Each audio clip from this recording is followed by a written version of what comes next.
ಪ್ರಕಾಶ್ ರಾಜ್ ಅವ್ರದ್ದು ಹೆಸರಿಲ್ಲ, ಅದಕ್ಕೆ ಸಂಬಂಧಪಟ್ಟಂಗೆ GBA ನನ್ನೇ ಅದಕ್ಕೆ ಸಂಬಂಧಪಟ್ಟಂಗೆ ಕೊಟ್ಟಿದ್ದಾರೆ.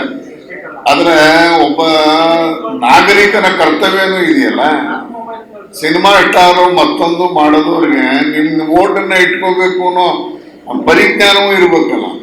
ಅದೇನು ಬರೀ ಅಧಿಕಾರಿಗಳು ಮಾಡೋ ಕೆಲಸನ?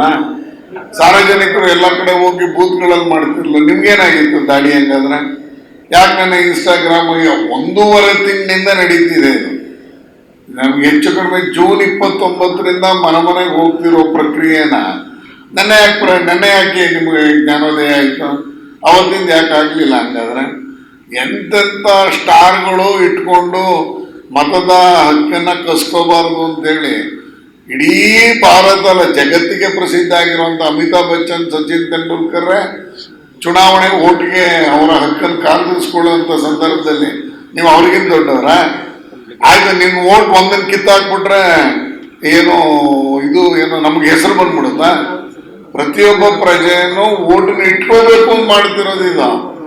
ಹಾಗಾಗಿ ಅವ್ರು ಏನೋ ಬಾಲಿಶವಾದಂತ ಹೇಳಿಕೆ ಕೊಟ್ಟಿದ್ದಾರೆ. ನಿಮ್ಮದು ಜವಾಬ್ದಾರಿ ಇರಬೇಕು. ಹೋದಾಗ ನನ್ನ ವಿಡಿಯೋ ಮಾಡಿದ್ದಾರೆ, ಪ್ರಕಾಶ್ ರಾಜ್ ನನಗನ್ಸುತ್ತೆ ಗಿಮಿಕ್ ಆಗಿ ಮಾಡಿದ್ದಾರೆ. Thank you sir, thank you.